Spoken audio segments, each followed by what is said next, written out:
నమస్కారం. Media today వార్తలకు స్వాగతం. ముందుగా వార్తల్లోని ముఖ్యాంశాలు. ప్రపంచ బ్యాంక్తో అమరావతి అభివృద్ధిపై చంద్రబాబు చర్చలు, పెట్టుబడులకు అనుకూల వాతావరణం, 3 ప్రాంతాల సమగ్ర అభివృద్ధిపై స్పష్టం, అమరావతిని గ్రోత్ ఇంజిన్ గా తీర్చిదిద్దే ప్రణాళికలు.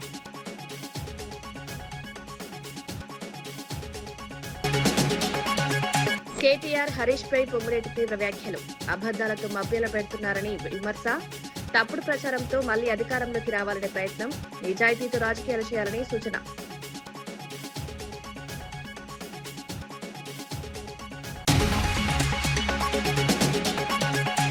ఆదిలాబాద్ లో డిఫెన్స్ ఎయిర్పోర్ట్ కేంద్రం కీలక ప్రణాళిక. డిఫెన్స్ ఎయిర్పోర్ట్ తో ఆదిలాబాద్ అభివృద్ధికి కొత్త దారులు, రక్షణతో పాటు సివిల్ టెర్మినల్ ఏర్పాటు, వరంగల్ ఎయిర్పోర్ట్ కు శంకుస్థాపన.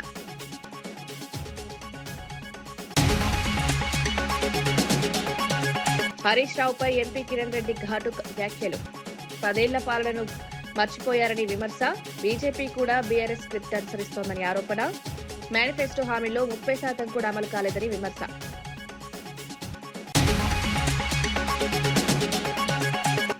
రైతుల భూముల వివాదంపై మందకృష్ణ ఘాటు హెచ్చరిక, సమస్యలపై రైతులతో భేటీ నిర్వహణ, పేద రైతులను ఇబ్బంది పెట్టడం సరికాదని వ్యాఖ్య, అన్యాయం జరిగితే ఉద్యమాలు చేస్తామని హెచ్చరిక.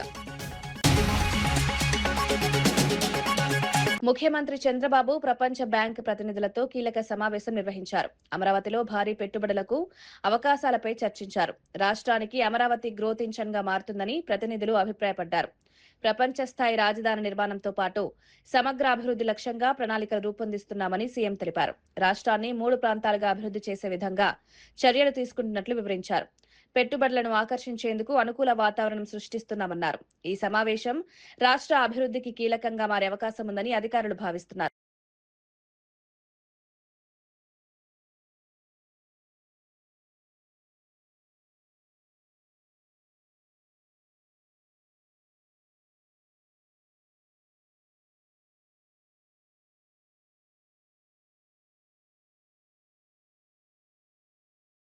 మంత్రి Nara Lokesh my TDP app లో ఉత్తమంగా పనిచేసిన టాప్ 10 కార్యకర్తలతో ఆత్మీయ భేటీ నిర్వహించారు. కష్టపడిన వారిని గుర్తించడం పార్టీ సిద్ధాంతమని తెలిపారు. కార్యకర్తల పనితీరే వారికి గుర్తింపు తీసుకొచ్చిందని అభినందించారు. పార్టీ కార్యక్రమాలను సమర్థంగా అమలు చేస్తే టీడీపీ శతాబ్దం పాటు కొనసాగుతుందన్నారు. పార్టీ సిద్ధాంతాలను ప్రజల్లోకి తీసుకువెళ్లాలని దిశానిర్దేశం చేశారు. యాప్ ను సమర్థంగా వినియోగించిన కార్యకర్తలను ఘనంగా సత్కరించారు.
ఆదిలాబాద్ లో డిఫెన్స్ ఎయిర్పోర్ట్ నిర్మాణానికి కేంద్ర ప్రభుత్వం సిద్దమవుతోందని మంత్రి రామ్మోహన్ నాయుడు తెలిపారు.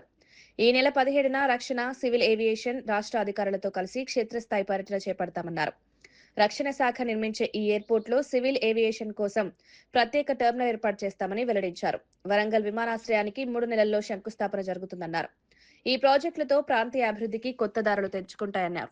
ఉద్యోగ అవకాశాలు పెరగడంతో పాటు రవాణా సదుపాయాలు మెరుగుపడతాయని అన్నారు. Have any nearby airport facility also have been aspiring to build an airport for themselves in the state in the region of Adilabad, and this issue has been strongly taken up by Minister Kishan Reddy ji, who comes from that state and who has been constantly guiding me also in or advising from the state of Telangana on how to have more airports built, because the only major airport in the state of Telangana is the Hyderabad Shamshabad airport. that has been built nearly 25 years ago. So there is a need for Telangana to have more airports, and that is the idea and the vision of our Honorable Prime Minister Narendra Modi ji. For Viksit Bharat 2047, we are envisioning 350 airports. We have around 165 airports today, so we have to double the number of airports. And we are looking at the remote areas, we are looking at the tier 2, tier 3 cities to build these new airports. And Adilabad is one of the most prospective areas to build an airport today.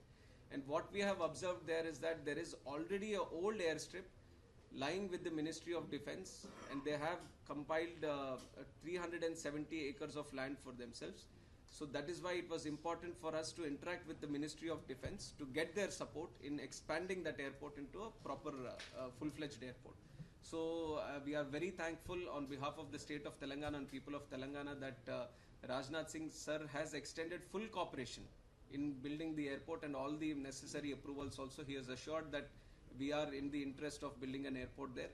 And another aspect that he has communicated was that they want to set up a nice training facility from the side of defense to be operational in Adilabad region. So that is going to be an added activity for the airport. YCP నేతలపై Ponnuru MLA Dhulipala Narendra తీవ్ర విమర్శలు చేశారు. విధ్వంసంతో ప్రారంభమైన పాలన ఇప్పుడు 11 సీట్లకు పరిమితమైన వారి వైఖరిలో మార్పు లేదన్నారు. గొడవలు సృష్టించి రాజకీయ లాభం పొందడం వైసీపీ నైజమని ఆరోపించారు. చట్టాన్ని మించిన చర్యలు చేస్తే కఠిన చర్యలు తప్పవని హెచ్చరించారు. ప్రజాస్వామ్య వ్యవస్థలో చట్టం తన పని తాను చేసుకుంటుందని స్పష్టం చేశారు. రాజకీయాల్లో బాధ్యతాయుతంగా వ్యవహరించాలని సూచించారు. ఈ వ్యాఖ్యలు ఆంధ్రప్రదేశ్ రాజకీయాల్లో చర్చనీయాంశంగా మారాయి. వేధింపులు భరించే ప్రజలు తిరుగుబాటు చేశారు. ప్రజా తిరుగుబాటు వల్లే జగన్మోహన్ రెడ్డి ప్రభుత్వం 11 సీట్లు పడిపోయింది. మీరు ఇంకా కనుక బుద్ధి తెచ్చుకోబోతే రాబోయే రోజుల్లో మీ అస్తిత్వాన్ని కోల్పోయే రోజులు ఉన్నాయని చెప్పి తెలియజేస్తా ఉన్నాం. బీఆర్ఎస్ నేత హరీష్ రావుపై ఎంపీ చామల కిరణ్ కుమార్ రెడ్డి తీవ్రంగా స్పందించారు. 10 ఏళ్లు అధికారంలో ఉన్న బీఆర్ఎస్ ను ప్రజలు మర్చిపోయారన్నారు. ముఖ్యమంత్రి కావాలంటే ప్రజలకు నిజాలు చెప్పాలని సూచించారు. బీజేపీ నేతలు కూడా బీఆర్ఎస్ స్క్రిప్ట్ ను చదువుతున్నారని విమర్శించారు. 2014లో ప్రజలను తప్పుదోవ పట్టించి ఓట్లు పొందిన పార్టీలుగా బీఆర్ఎస్ బీజేపీని పేర్కొన్నారు. మేనిఫెస్టోలో ఇచ్చిన హామీలలో కనీసం 30% కూడా అమలు చేయలేదని ఆరోపించారు. ఈ వ్యాఖ్యలు రాష్ట్ర రాజకీయాల్లో చర్చనీయాంశంగా మారాయి. ప్రజలకు ఏం చెప్పాలి? వాస్తవాలు చెప్పాలి. 2014లో 18లో మీరు ఇచ్చినటువంటి వాగ్దానాలు నుంచి మొదలు పెడదాం. ఎందుకంటే మీరు రోజు వచ్చి కాంగ్రెస్ పార్టీ 6 గ్యారెంటీల గురించి మీతో పాటు మీరు మాట్లాడినాక మీ స్క్రిప్టును దొంగలించి మీ స్క్రిప్టును దొంగలిస్తుర్రో మీరే షేర్ చేస్తుర్రో మా తర్వాత మీరు ప్రెస్ మీట్ పెట్టమని బండి సంజయ్ గారికి, బీజేపీ నాయకులకు, మీ బీ టీం పార్టీకి మీరు పొద్దున ప్రెస్ మీట్ పెడతారు, మధ్యాహ్నం తర్వాత అదే రైమ్స్ పాడడానికి వాళ్ళు వస్తారు. వాళ్ళు కూడా వచ్చి 6 గ్యారెంటీలు అంటారు. నేను ఇద్దరికి సమాధానం చెప్పదలుచుకున్న ఇవాళ గ్యారెంటీల మీద. ఈ భారతదేశంలో గత కొన్ని ఏళ్ళుగా, అంటే మనం పోనీ 2014 తీసుకుందాం, ఎందుకంటే అప్పుడే బీఆర్ఎస్ పార్టీ వచ్చింది, అప్పుడే బీజేపీ పార్టీ వచ్చింది. ఇక అంతకుముందు అంటే కాంగ్రెసే ఉంది కాబట్టి ఇంక నా గురించి నేను ఎందుకు చెప్పాలి మా పార్టీ గురించి. 2014లో ప్రజలను తప్పుతో పట్టించి ఓట్లు వేయించుకున్న పార్టీలు ఏంటి? 2014 నుంచి ఈ రోజు వరకు అధికారంలో ఉన్నటువంటి బీజేపీ పార్టీ సెంట్రల్లో, 2014 నుంచి 2023కు ప్రజలు గమనించి, ప్రజలు గుర్తుపట్టి, ప్రజలు వాస్తవాలు తెలుసుకొని తరిమి కొట్టినటువంటి బీఆర్ఎస్ పార్టీ. 14-18లో మీరు ఇచ్చిన మేనిఫెస్టోలో 30% కూడా చేయలే మీరు. ఎందుకంటే అప్పుడున్న కేసీఆర్కి ప్రజలకు ఇవన్నీ అవసరమారా? పైసలు ఇచ్చి కొనుక్కోవాలి, దాచుకోవాలి, దాచుకునేది తీసి కొన్ని ఇచ్చి కొనుక్కోవాలి తప్ప వీళ్ళకి ఇవన్నీ చేస్తామరా, చెప్పేది ఒకటి చేసేది ఒకటి ఉంటుంది, గిట్లా చేస్తే మనం ఏడుంటాంరా అని చెప్పి ఓవర్ కాన్ఫిడెన్స్ తోటి రెండోసారి కూడా అధికారంలోకి వచ్చారు. మంత్రి పొంగులేటి శ్రీనివాసరెడ్డి బీఆర్ఎస్ నేతలపై తీవ్ర వ్యాఖ్యలు చేశారు. కేరళ ఎన్నికల ప్రచారంలో ఉన్న సమయంలో తనపై అసత్య ప్రచారం చేశారని ఆరోపించారు. అబద్దాలు, డ్రామాలతో ప్రజలను మభ్యపెట్టే ప్రయత్నం చేస్తున్నారని మండిపడ్డారు. మళ్లీ అధికారంలోకి రావాలని ఆశతో తప్పుడు ప్రచారం చేస్తున్నారని విమర్శించారు. కేటీఆర్, హరీష్ రావు నేతృత్వంలోని బృందం ప్రజలను తప్పుదోవ పట్టిస్తోందన్నారు. రాజకీయాల్లో నిజాయితీ అవసరమని సూచించారు.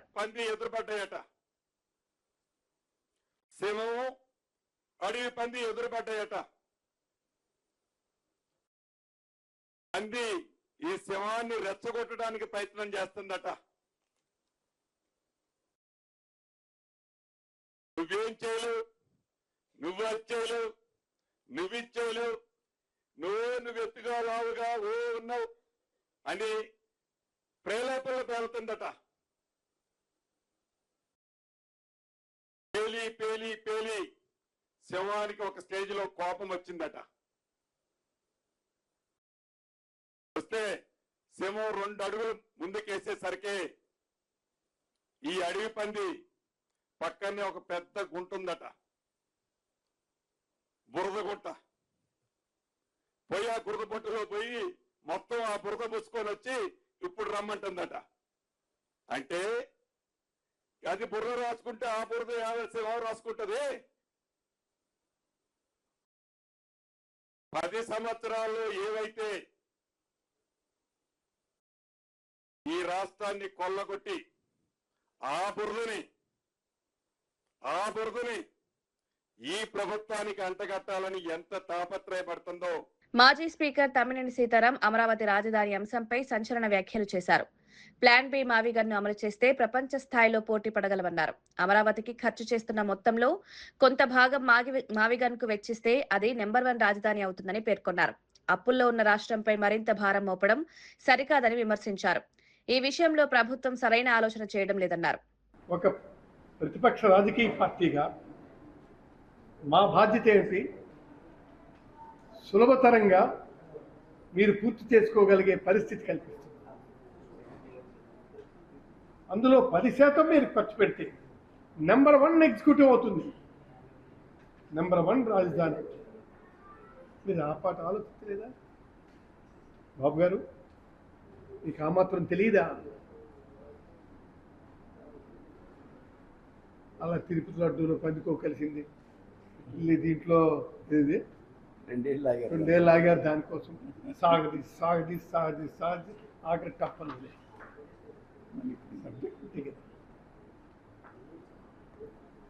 విషయం ఏదైనా ఉంటే కదా మీరు అది కానప్పుడు plan B is an excellent proposal for you. తర్వాత మీ ఇష్టం. ప్రభుత్వం ఈ పరిస్థితుల్లో ఉన్నాయి. అప్పులే ఇప్పుడు 3,050 కోట్ల పైన ఉన్నాయి కదా, 3,52,000 కోట్లు ఉన్నాయి కదా. ఈ అప్పులకు తోడు ఇదొకట. ఉనికే ఇప్పుడు ఉనికే నక్క మీద తాటికాయ పడినట్టుగా ఇదొకటే. ఇంకెంత తెస్తారో తెలియదు. అందుకు మావిగాన్పై ప్రజలు, మేధావులు, విద్యావంతులు, పాత్రికేయులు, మహిళలు, విద్యార్థులు అందరూ కూడా యునానిమస్గా ఆలోచించి మావిగాన్ని సెలెక్ట్ చేసుకోండి అని చెప్తున్నారు. రైతుల హక్కులకు భంగం కలిగితే సహించబోమని మందకృష్ణ మాదిగ స్పష్టం చేశారు. అమీన్పూర్ మండలం ఐలాపూర్ గ్రామంలోని భూ వివాదాన్ని పరిశీలించి రైతులను పరామర్శించారు. సర్వే నెంబర్లు 1 నుండి 220 వరకు ఉన్న 1,265 ఎకరాల భూమిపై సమస్యలు కొనసాగుతున్నాయన్నారు. పేద రైతులను హైడ్రా ఇబ్బంది పెట్టడం సరికాదని మండిపడ్డారు. ప్రభుత్వ యంత్రాంగం రైతుల పక్షాన నిలవాలని సూచించారు. భూముల విషయంలో అన్యాయం జరిగితే పెద్ద ఎత్తున ఉద్యమాలు చేస్తామని హెచ్చరించారు. ఏ నిర్ణయం తీసుకోదలుచుకున్నా అది రైతులను, ప్రజలను భయభ్రాంతులు చేసే విధంగా ఉండకూడదని, అది హైడ్రా అయినా హైడ్రా నిబంధనల పరిధిలోనే భయభ్రాంతులు గురిగాని పద్ధతిలోనే వ్యవహరించాలని, రెవెన్యూ డిపార్ట్మెంట్ కూడా కోర్టు పరిధిలో ఉండబడే వివాదాస్పద భూముల అంశాలని అంతిమంగా పూర్తి తీర్పు వచ్చేంత వరకు సంయమనం పాటించాలని నేను ముఖ్యంగా రాష్ట్ర ముఖ్యమంత్రి గౌరవ రేవంత్ రెడ్డి గారికి విజ్ఞప్తి చేస్తున్నా, గుర్తు చేస్తున్నా. తెలంగాణలో భూముల దోపిడీ జరుగుతోందని బీఆర్ఎస్ నేత ఆర్ఎస్ ప్రవీణ్ కుమార్ ఆరోపించారు. గుట్టలు, భూములు ప్రైవేట్ కంపెనీలకు వెళ్లిపోతున్నాయన్నారు. లక్షల కోట్ల విలువైన ఆస్తులు కొద్ది సంస్థల చేతుల్లోకి వెళ్తున్నాయని విమర్శించారు. ప్రజల భవిష్యత్తుకు చెందిన సంపదను కాపాడాల్సిన అవసరం ఉందన్నారు. ప్రభుత్వంపై తీవ్ర విమర్శలు చేస్తూ పారదర్శకత అవసరమని సూచించారు. కీళ్ళ నొప్పులున్నా, కాళ్ళ నొప్పులున్నా గుట్టల మీద మట్టి మొత్తం కూడా ఊపిరితిత్తుల్లో పీల్చుకొని గుట్టల బీమారి తెచ్చుకొని ఆంధ్ర పెత్తందారులు ఎంత ఇబ్బంది పెట్టినా తరతరాలుగా ఎంత దోపిడీ చేసినా కూడా కడుపులో పెట్టుకుంటూ మౌనంగా ఆరోధిస్తూ తెలంగాణ డెవలప్ చేసుకున్న తెలంగాణ ప్రజలారా, ఈరోజు మన గుట్టలు పిండి అవుతున్నాయి. ఈరోజు మన గుట్టలు పిండి అవుతున్నాయి. ఈరోజు మన గుట్టలు దోపిడీకి గురవుతున్నాయి. మన భూములు దోపిడీకి గురవుతున్నాయి. తెలంగాణ ప్రజల భావితరాలకు చెందాల్సిన లక్షల కోట్ల ఆస్తి రాఘవ కన్స్ట్రక్షన్ జోబులోకి పోతున్నది. మెగా కన్స్ట్రక్షన్ జోబులోకి పోతా ఉన్నది. ఇంకెంతో బడబడా కంపెనీల జోబులోకి పోతా ఉన్నది. ఇలా డీజిల్తో నడుస్తున్న జనరేటర్లు ఏవేవి కొత్వాల్గూడ ఏరియాలను అడిగితే మాకు వచ్చిన reply, assistant director mines and geology నుంచి వచ్చిన reply, Bhagat Singh stone crusher, Parameshwar Singh stone crusher, unnamed stone crusher, Raghava constructions, Shri Sai mines, great India mining private limited. 4వ నెంబర్లో Raghava construction, survey number 63, Kothwalguda, mandal Shamshabad, Rangareddy, working on generator. This is not my కవిత్వం, this is AD mines and geology ఇచ్చిన కవిత్వం. ఆయన ఇచ్చిన notice ఇది, ఆయన ఇచ్చిన రిప్లై. ఇప్పుడు చెప్పండి శ్రీనివాసరెడ్డి గారు, మీకు సంబంధం లేదా కొత్వాల్గూడ మైన్స్? ఎంతసేపు మీరు హరీష్ రావు గారిని, కేటీఆర్ గారిని, కేసీఆర్ గారిని, బీఆర్ఎస్ పార్టీని నిందిస్తున్నారు కదా, ఇప్పుడు మీరు చెప్పండి ఆధారాలు మేము ముందర పెట్టినాం, రండి ఇప్పుడే ఇక్కడే ఛాయ్ తాగిపోదాం అక్కడికే అమరవీరుల స్తూపం దగ్గరికి. ఇన్ని ఆధారాలు ఉండి ఇవన్నీ బయట పెట్టిన తర్వాత కూడా మీరు ప్రజలను మళ్ళీ బోర్డులు మారుస్తూ తప్పుదో పట్టిస్తుంటే మీరు ఎట్లా కూర్చుంటున్నారండి? అంత పవిత్రమైన సెక్రటరియట్లో నాకు అర్థం కాదు. ఒకవైపు అమరవీరుల స్తూపం, మరోవైపు బాబాసాహెబ్ అంబేద్కర్, ఒకవైపు తథాగత గౌతమ బుద్ధుడు, వాళ్ళందరి మహనీయుల మధ్యలో ఉన్న కేసీఆర్ గారు ఎంతో అపురూపంగా కట్టిన సెక్రటరియట్లో కూర్చునే అర్హత ఉందా శ్రీనివాసరెడ్డి గారు మీకు? మియాపూర్ లో బీఆర్ఎస్ నేత రవి యాదవ్ పై పోలీసులు కేసు నమోదు చేయడం వివాదాస్పదమైంది. శేరిలింగంపల్లి ఎమ్మెల్యే అరికపూడి గాంధీ ఫిర్యాదు మేరకు ఈ కేసు నమోదు చేసినట్లు సమాచారం. కాలనీలలో డ్రైనేజీ సమస్యలపై ప్లేకార్డును ప్రదర్శించడంతో ఈ వివాదం ప్రారంభమైంది. ఈ కేసును తప్పుడు ఆరోపణలుగా న్యాయవాదులు అభివర్ణించారు. ఇలాంటి కేసులు సుప్రీంకోర్టులో నిలబడవని పేర్కొన్నారు. రాబోయే ఎన్నికలను దృష్టిలో ఉంచుకుని రాజకీయంగా ఇలాంటి చర్యలు తీసుకుంటున్నారని రవి యాదవ్ ఆరోపించారు. ఎన్ని కేసులు పెట్టినా వెనక్కి తగ్గబోనని స్పష్టం చేశారు. జరిగింది. కన్సెంట్ డీసీపీ గారికి, కన్సెంట్ మేజిస్ట్రేట్లో కూడా డైరెక్షన్ ఇవ్వడం జరిగింది. కానీ ఇక్కడ మా రవి యాదవ్ గారి మీద ఈరోజు ఎఫ్ఐఆర్ అయిన విధానం మనం చూస్తుంటే ఇక్కడ క్లియర్గా హైకోర్టు, సుప్రీంకోర్టు జడ్జిమెంట్లని పోలీసులు వైలేట్ చేసిరని మనకు క్లియర్గా కనబడుతుంది. ఇక్కడ రవి గారు చేసిన తప్పు ఎక్కడ కూడా, ఇక్కడ వాళ్ళు ఇచ్చిన కంప్లైంట్ ప్రకారం, వాళ్ళు చేసిన ఎఫ్ఐఆర్ ప్రకారం రవి యాదవ్ మీద ఎఫ్ఐఆర్ చేయొద్దు అని చెప్పి 41 సిఆర్పీస్కి వాళ్ళు ఏదైతే 35 క్లాస్ 3 నోటీస్ ఇవ్వడం జరిగిందో దానికి మేము క్లియర్గా రిప్లై రాయడం జరిగింది. ఏదైతే రవి యాదవ్ గారి మీద నమోదు చేసినటువంటి కేసు ఉందో చట్ట ప్రకారం ఈ కేసు చెల్లదు. 35 క్లాస్ 3 ప్రకారం ప్రాపర్గా మీరు ఇన్వెస్టిగేషన్ చేయండి. సుప్రీంకోర్టు అదేవిధంగా హైకోర్టు ఇచ్చిన జడ్జిమెంట్ల ప్రకారం, జడ్జిమెంట్లు ఎక్కడ కూడా జడ్జిమెంట్లో డీజీపీ గారు క్లియర్గా జడ్జిమెంట్ను వైలేట్ చేస్తున్నారు. ఇప్పటికైనా అంటే నల్లబాలు గారి కేసులో డీజీపీ గారికి, కన్సెంట్ పోలీసులకు ఇచ్చినటువంటి జడ్జిమెంట్లని మీరు ఫాలో చేస్తే తప్పుడు ఎఫ్ఐఆర్లు నమోదు చేయడం అంటే సీనియర్ లీడర్లని, రవి యాదవ్ గారి లాంటి సీనియర్ లీడర్లని అంటే అనగదొక్కే కార్యక్రమం, రాజకీయ ప్రలోభాలకు లోబడి ఈరోజు కేసు చేసినట్టు మనకు కనబడుతుంది. ఇలాంటి పొలిటికల్ వెండక్టర్ మీద చేసినటువంటి కేసులకి బీఆర్ఎస్ క్యాడర్ భయపడదు. మేము బీఆర్ఎస్ లీగల్ టీం రవి యాదవ్కు అండగా ఉంటుంది, రవి యాదవ్ను కాపాడుతుంది. తప్పుడు కేసులు ఎన్ని పెట్టినా ఈరోజు రవి యాదవ్కి బీఆర్ఎస్ లీగల్ టీం అండగా ఉంటుంది. తప్పుడు కేసులు, ఈ కేసు మీద కూడా ప్రాపర్ ఇన్వెస్టిగేషన్ చేసి కేసులు క్లోజ్ చేయకపోతే మేము హైకోర్టుకి వెళ్ళి అదేవిధంగా క్రిమినల్ డిఫమేషన్ వేసే అవకాశం కూడా ఉంటుంది. ఫర్దర్గా ఏ కేసు పెట్టినా ఇక్కడ ఈ పరిధిలో ప్రాపర్ ఇన్వెస్టిగేషన్ చేయాలి. ఇన్వెస్టిగేషన్ చేసిన తర్వాత నిజంగా రివీల్ చేసినట్టయితే, అగ్రీవ్డ్ పర్సన్ కంప్లైంట్ ఇచ్చినట్టయితే మాత్రమే ఎఫ్ఐఆర్ చేసే అవకాశం చట్ట ప్రకారం ఉంటుందని చెప్పి ఈరోజు బీఆర్ఎస్ లీగల్ టీం రవి యాదవ్కు మద్దతుగా పిఎస్కి రావడం జరిగింది. ఏ కేసులైనా బీఆర్ఎస్ లీగల్ టీం రవి యాదవ్కు మద్దతు తెలపడానికి మేము ముందుంటామని తెలియజేస్తున్నాం. సురక్షిత మాతృత్వంతోనే ఆరోగ్యకరమైన సమాజ నిర్మాణం సాధ్యమని టీజీఐఏసీ చైర్పర్సన్ నిర్మల జయప్రకాష్ రెడ్డి తెలిపారు. సంగారెడ్డిలో నిర్వహించిన సేఫ్ మదర్ డే కార్యక్రమంలో పాల్గొని గర్భిణీల ఆరోగ్యంపై అవగాహన కల్పించారు. ఏఎన్సీ పరీక్షలు, పోషకాహారం, మాతృ మరణాల నివారణపై వైద్యులకు వర్క్షాప్ నిర్వహించారు. గర్భధారణ సమయంలో సరైన జాగ్రత్తలు తీసుకోవాలని సూచించారు. చిన్న వయసులో వివాహాలు నివారించాల్సిన అవసరం ఉందని తెలిపారు. జిల్లా కలెక్టర్ ప్రావీణ్య కూడా వైద్య సిబ్బంది సమన్వయంతో పనిచేయాలని సూచించారు. తల్లి, శిశు ఆరోగ్యంపై ప్రత్యేక దృష్టి పెట్టాలని తెలిపారు. తీసుకోవాల్సిన ఆహారం ఏంటి, వాళ్ళు ఉండాల్సిన పద్ధతులు ఏంటి అని కూడా చెప్పడం జరుగుతుంది. ఏ ఇబ్బంది ఉన్నా కానీ ఇమీడియట్గా వాళ్ళకి డాక్టర్స్ అందరు కూడా సలహాలు ఇచ్చి మరి వాళ్ళ ఆరోగ్యాన్ని కాపాడుకోవాల్సిన విషయం మరి ఈరోజు వర్క్షాప్లో చెప్పడం జరిగింది. అలాగే తల్లి పిల్ల మరి బాగుండాలి, మదర్ అండ్ చైల్డ్ అంటే మరి వాళ్ళు ఎలాంటి జాగ్రత్తలు తీసుకోవాలనేది చెప్పడం జరుగుతుంది. మరి ముఖ్యంగా రాష్ట్ర ప్రభుత్వం మరి వైద్య శాఖ మంత్రివర్యులు దామోదర్ రాజనరసింహ గారు, అలాగే ముఖ్యమంత్రి రేవంత్ రెడ్డి గారు మరి దీని మీద ఎక్కువ ఫోకస్ పెట్టి అందరూ కూడా ఆరోగ్యంగా ఉండాలనే ఉద్దేశంతో మరి సమాజంలో ఉన్న ప్రతి ఒక్కరు కూడా దీన్ని సద్వినియోగం చేసుకోవాలని తెలియజేయడానికి ఈ కార్యక్రమం చేసిన కలెక్టర్ గారికి అందరికీ కూడా ధన్యవాదాలు.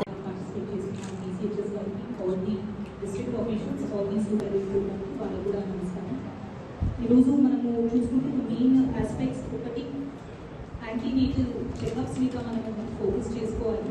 ఈ యాంటీనేటల్ చెకప్స్ మనకి ఆశా అండ్ ఏఎన్ఎం నెట్వర్క్ చాలా స్ట్రాంగ్ ఉంది. వాళ్ళు చేస్తున్న రెగ్యులర్ ఎవ్రీ ట్రైమిస్టర్ వాళ్ళు చేస్తున్న చెకప్స్ వాళ్ళు పిఎల్సీకి ఇవన్నీ తీసుకొస్తున్నారు. That is the crucial stage at which majority of the cases can be avoided into high risk కానీ ఆర్ అర్లీ డిటెక్షన్ ఉంటేనే they will be able to take corrective action at the right time.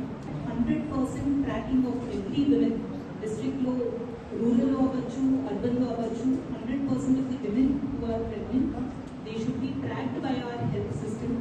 So I request that మీరు field స్టాఫ్ని ఇంకా కొంచెం motivate చేసి ఎవరిని కూడా వాళ్ళు మిస్ చేయకుండా they should all be updated in our system and regular ఇంటర్వెల్స్లో వాళ్ళకి జరగాల్సిన యాంటీనేటల్ చెకప్స్కి వాళ్ళు కంపల్సరీ రావాలి. అండ్ మనకి ఎవ్రీ మండే ఏదైతే యాంటీనేటల్ చెకప్స్ జరుగుతాయో అప్పుడు కూడా మనము రొటీన్గా కాకుండా if you detect any case of high risk pregnancy అవ్వచ్చు ఆర్ మీకు ఎక్కడైనా డౌట్ ఉన్నా కూడా please advise them to go for checkups, diagnostics అవ్వచ్చు ఆర్ ఇష్యూ ఎస్కలేట్ చేసి please ask them to visit special physician, gynaecologist కానీ ఎక్కడైతే రిక్వైర్మెంట్ ఉందో వాళ్ళని ఎర్లీ స్టేజెస్లోనే వాళ్ళకి గైడెన్స్ అనేది ఇవ్వాల్సిందిగా రిక్వెస్ట్ చేస్తున్నాను. Second thing, when it comes to deliveries, మన దగ్గర డిస్ట్రిక్ట్లో చూసుకుంటే ఇప్పటికీ కూడా ది సి సెక్షన్ రేట్ 23% అని ఇచ్చారు. But I think that is higher than that. Given only the government rate 23 వస్తుంది. ఇందాక ఐ థింక్ డాక్టర్ చెప్పినట్టు 10 to 15% is what is recommended by WHO. It has to come down to that level and only in the rarest of rare cases ఎక్కడైతే మనకి తప్పని పరిస్థితుల్లో మాత్రమే we should be encouraging C section. Otherwise normal డెలివరీస్కి వాళ్ళని mind set అనేది వాళ్ళకి set చేయడం and secondly necessary guidance from early on. And it is not just the mother, family మెంబర్స్కి కూడా ఆ కన్సర్న్ గైడెన్స్ అనేది అవసరం ఉంది. సో దాంట్లో the concern doctors who are there regular doctor చూసే వాళ్ళకి మీరు గైడెన్స్ ఇవ్వాల్సిందిగా రిక్వెస్ట్ చేస్తున్నాను. And third, post natal care is becoming more and more important for 2 reasons. ఒకటి, మనం చూసుకుంటే డిస్ట్రిక్ట్లోనే నా మెటర్నల్ మోర్టాలిటీ మనకి 7 అనేది లాస్ట్ ఇయర్ ఫిగర్స్ ఉంది, which is very very high for today's standards. Maybe once upon a time when we did not have proper sanitation, did not have proper technology, that number would have been acceptable. But today 7 అనేది, though it is an improvement from last year 24-25. మంత్రి పొంగులేటి శ్రీనివాస్ రెడ్డిపై MLA Vivekananda తీవ్ర విమర్శలు చేశారు. ఎంత అవినీతి అన్యాయం చేసినా తనను ఎవరు ఆపలేరన్న ధోరణితో మాట్లాడుతున్నారని ఆరోపించారు. ప్రజల సమస్యలను పట్టించుకోకుండా అహంకారంతో వ్యవహరిస్తున్నారని మండిపడ్డారు. రాజకీయాల్లో బాధ్యతాయుతంగా ఉండాల్సిన అవసరం ఉందన్నారు. ఈ విధమైన వ్యాఖ్యలు ప్రజల్లో అసంతృప్తి కలిగిస్తాయని తెలిపారు. ప్రజల్లో ఉన్న నాయకులు ప్రజలకు జవాబుదారీగా ఉండాలని సూచించారు. ఇంత పొగరుతో మాట్లాడుతున్నాడంటే అసహనం ఎంత పొగరు ఎంత కనపడ్డదంటే, నేను ఏఐసీసీకి ఏటీఎంగా మారినా, నేను ఏసీకి డబ్బులు ఇచ్చుకుంటున్నా, నాకు తిరుగులేదు, నన్ను ఆపేటాడు కూడా లేడన్నట్టు మాట్లాడుతున్నాడు. ఎన్ని తప్పులు చేసినా, ఎన్ని అన్యాయాలు చేసినా, ఎంత అవినీతి చేసినా, ఎంత అరాచకాలు చేసినా, ఎన్ని దౌర్జన్యాలు చేసినా నన్ను ఆపటోడు ఎవ్వడు లేడి రాష్ట్రంలో అనే విధంగా పొగరుతో మాట్లాడినాడు. ఈ యొక్క పొంగులేటి శ్రీనివాసరెడ్డి అనేట ఆయన బాంబులేటిగా అయిపోయిండు, ఇప్పుడు పొగురులేటిగా పోయిండు, బొంకులేటికి మంత్రి తయారైనాడు. ఏం భాష అండి? ఏం మాట్లాడినాడు? ఏమని మాట్లాడడానికి మన నాయకుల మీద ఏదో మాట్లాడుతున్నాడు. ఇదే పెద్దలు కేసీఆర్ గారి దగ్గర, ఇదే మా అప్పుడు మంత్రిగా ఉన్నటువంటి కేటీఆర్ గారి దగ్గర, ఇదే మా హరీష్ రావు గారి దగ్గర గంటలు తరబడి వెయిట్ చేసే సంగతి మర్చిపోయినావా పొంగులేటి శ్రీనివాసరెడ్డి గారు? గంటలు పొద్దున వస్తే రాత్రి వరకు వీళ్ళ కాలు నా ముందు మొక్కినావు కదా, నేను చూసినా కదా కాలు మొక్కుతుంటే. అంటే అధికారం ఉన్నప్పుడు ఒకటి, లేనప్పుడు ఒక తిరిగి మాట్లాడతావా? నీలాంటి వాళ్ళు ఇంతమంది ఉన్నారు, ఇంతమంది వస్తారు అడిగి చూసినాం మా కళ్ళం కూడా. ఏదో పోయి మంత్రి పెద్ద మాట్లాడుతున్నావు, నువ్వు ఒక బ్రోకర్వి, నువ్వు పోయి మంత్రి అయిపోగానే ఇష్టపడి మాట్లాడతావా? అంటే ఇక్కడ ఉన్నప్పుడు ఏమో కాళ్ళు పట్టుకుంటావు, దేవుళ్ళు అంటావు, గంటలు గంటలు వెయిట్ చేస్తావు. ఇప్పుడేమో అధికారం రాగానే అధికార మదంతో మాట్లాడతావా? కాబట్టి మొత్తం ఈరోజు స్పష్టంగా అసెంబ్లీలో 28 తారీఖున మార్చ్ 28 రోజు మైండ్స్ ఒక పద్ధతుల మీద అంటే ఇండస్ట్రీస్ పద్ధతుల మీద మాట్లాడేటప్పుడు మా party ఉపనాయకులు legislative party ఉపనాయకులు Harish Rao గారు స్పష్టమైన ఆధారాలతో పాటు స్పీకర్ గారు అంటే అందరి సభ ముందు తన యొక్క కంపెనీ అవినీతిని బయట పెడితే నీ ముందే కదా మాట్లాడింది ఆ రోజు. మేమందరం మేము కూడా ఉన్నాం కదా, నీ ముందే కదా ఆ రోజు హరీష్ రావు గారు అన్ని బయట పెడితే సమాధానం చెప్పలేక పోయి మంత్రులందరితో ప్రలోభపడి వాళ్ళందరితో ప్రధేయపడి ముఖ్యమంత్రి గారి దగ్గర పోయి వాళ్ళతో చెప్పించుకొని దమ్ము లేదా 28 తారీఖు మాట్లాడితే ఈరోజు 8వ తారీఖు 12 రోజుల తర్వాత దాదాపు 10-12 రోజులు 11-12 రోజుల తర్వాత ఈరోజు బయటకు వచ్చి మాట్లాడుతున్నావే. ఆధారాలతో పాటు అవసరం అనుకుంటే మావి తప్పైతే మమ్మల్ని ఉరి తీయండి, దేనికైనా సిద్ధమని చెప్పేసి మేము ఛాలెంజ్ చేసినాం ఆ రోజు. హరీష్ రావు గారు సమాధానం లేదా రోజు నీకు? తప్పించుకో, రాత్రికి ఫ్లైట్ ఎక్కి కేరళ వెళ్ళిపోయినావు. పోతే ఏంది ఇక్కడ అంతా మంత్రులందరితో ఏం చెప్పిస్తావు? రాఘవ కన్స్ట్రక్షన్స్ ఎవరిదని చెప్పించినావు? ఎవరిదో ముఖ్యమంత్రి గారు సభలో ఆన్ రికార్డ్ రాఘవ కన్స్ట్రక్షన్స్ కి పొంగులేటి శ్రీనివాస్ గారికి ఇదే బొంకులేటి శ్రీనివాస్ రెడ్డికి ఏం సంబంధం అండి అన్నాడు. ఏదో దూర బంధువు రెడ్డి అయినంత మాత్రాన కలుస్తారు, ఆ చుట్టరికరం కలుస్తుంది, ఎక్కడ చుట్టరికం దూరం చుట్టరికం కలుస్తుంది కానీ ఆయనకి ఏం సంబంధము అన్నాడు. ఇంతకంటే దిగజారుడు, ఇంతకంటే సిగ్గుచేటమని ఉంటుందా? ఈరోజు వచ్చి దానికి అంత కూడా వివరణ ఇస్తా ఉన్నారు. ఈరోజు అంటే ఆ రోజు అసెంబ్లీలో ఒక మాట, ఈరోజు ఒక మాట. ఆ రోజు తప్పించుకోబోయింది బీఆర్ఎస్ పార్టీ కాదు, మేము కాదు. తోక ముడుచుకొని దొంగలేక పారిపోయిన ఆ రోజు పొంగిరెడ్డి శ్రీనివాసరెడ్డి కేరళకు అని చెప్పి చెప్తానని పారిపోయిన రోజు. నల్గొండ జిల్లా మాన్యం చెలకలో నూతనంగా నిర్మించిన పట్టణ ప్రాథమిక ఆరోగ్య కేంద్రాన్ని మంత్రి కోమటిరెడ్డి వెంకటరెడ్డి ప్రారంభించారు. 2 కోట్ల రూపాయల వ్యయంతో నిర్మించిన ఈ భవనం ద్వారా పేద ప్రజలకు నాణ్యమైన వైద్య సేవలు అందించడమే లక్ష్యమన్నారు. ఉచిత వైద్య సేవలను మరింత విస్తరించేందుకు ప్రభుత్వం కృషి చేస్తోందని స్పష్టం చేశారు. ప్రతి కుటుంబానికి ఆరోగ్య భద్రత కల్పించే దిశగా చర్యలు కొనసాగుతున్నాయన్నారు. గ్రామీణ ప్రాంతాల్లో వైద్య సదుపాయాలు మెరుగుపడతాయని పేర్కొన్నారు. ఈ కేంద్రం ప్రారంభంతో స్థానికులకు ఆరోగ్య సేవలు చేరువయ్యాయి. అంతా ఓల్డ్ ఏజ్ వాళ్ళు, ప్రెగ్నెంట్ లేడీస్ రోజు 40-50 మంది వస్తున్నారు, ఇబ్బందిగా ఉందని చెప్పి చిన్న రూమ్లో డాక్టర్ గారు నాకు చెప్పినప్పుడు నాకు ఆలోచన వచ్చి జైల్స్ డీజీపీ మన సౌరభ మిశ్రా గారిని కన్వీన్ చేసి జైళ్ళలో జైలు వాళ్ళు ఒక యార్డు కూడా ల్యాండ్ చేయరు, అలాంటిది వారు కన్వీన్ చేసి ఈ పరిస్థితుల్ని దాదాపు 40,000 మందికి 13 డివిజన్లలో ప్రైవేట్ హెల్త్ సెంటర్ కట్టాలనుకుంటున్నాం అని చెప్పినప్పుడు వారు కూడా సెక్రటరియట్లో నా ఛాంబర్కి వచ్చి ఇమీడియట్గా ఆర్డర్లు ఇవ్వడం చాలా సంతోషం. ఈరోజు అక్కడ పిఎస్సిలో ఇలా రెండర్ రూమ్లో ఉన్నప్పుడు. వార్తలు ముగించే ముందు ముఖ్యాంశాలు మరోసారి. ప్రపంచ బ్యాంక్తో అమరావతి అభివృద్ధిపై చంద్రబాబు చర్చలు, పెట్టుబడులకు అనుకూల వాతావరణం, 3 ప్రాంతాల సమగ్ర అభివృద్ధిపై స్పష్టం, అమరావతిని గ్రోత్ ఇంజిన్ గా తీర్చిదిద్దే ప్రణాళికలు.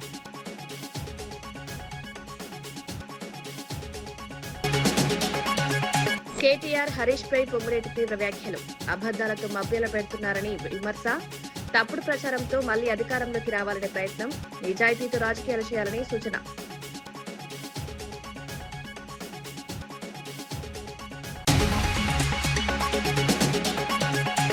ఆదిలాబాద్ లో డిఫెన్స్ ఎయిర్పోర్ట్ కేంద్రం కీలక ప్రణాళిక. డిఫెన్స్ ఎయిర్పోర్ట్ తో ఆదిలాబాద్ అభివృద్ధికి కొత్త దారులు, రక్షణతో పాటు సివిల్ టెర్మినల్ ఏర్పాటు, వరంగల్ ఎయిర్పోర్ట్ కు శంకుస్థాపన.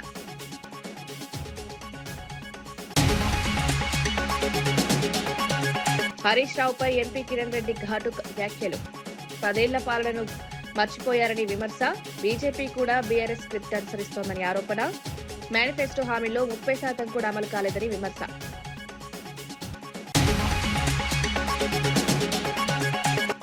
రైతుల భూముల వివాదంపై మందకృష్ణ ఘాటు హెచ్చరిక, సమస్యలపై రైతులతో భేటీ నిర్వహణ, పేద రైతులను ఇబ్బంది పెట్టడం సరికాదని వ్యాఖ్య, అన్యాయం జరిగితే ఉద్యమాలు చేస్తామని హెచ్చరిక.